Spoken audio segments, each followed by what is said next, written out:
Hey guys, Phil here with BLP3 Motors, and today it's actually really cold outside. But before I get into what we're doing today, I just want to thank you guys for watching.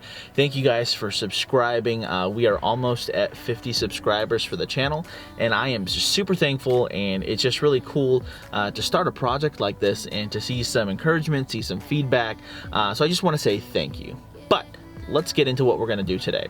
So it's obviously way too cold to be plasti dipping. It's like under 50 degrees today.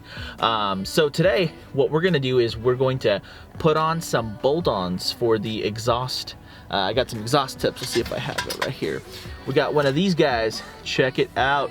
Woo! So, I believe this adds about 100 horsepower to the car. Anyway, no, it doesn't add 100 horsepower, but this should be a cosmetically awesome thing. One thing about the EX is that it doesn't have the dual exhaust, and so I mean that kind of bothered me, but for the most part, as a daily driver though, I couldn't afford the sport touring at the time because I wanted to do an even trade with my car, but I really wanted the tech, on the inside, the bigger touchscreen and whatnot, and so the EX model just made more sense for me. But you know, I want to be able to have a little bit of flair, and so this will just give it a little bit of a cool look. But we're gonna go ahead and put these on. I'm gonna roll some before and after shots, but yeah, let's get started.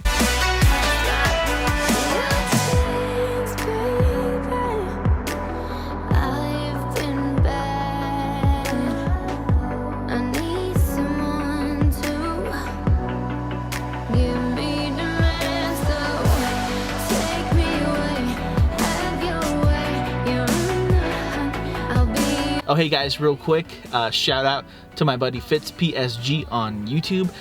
When I did the cold and warm start video, he was like, man, I really wish you would have revved the engine. So we're gonna rev the engine with these bolt-ons. Not that it's gonna be like amazing, but hey, this one's for you.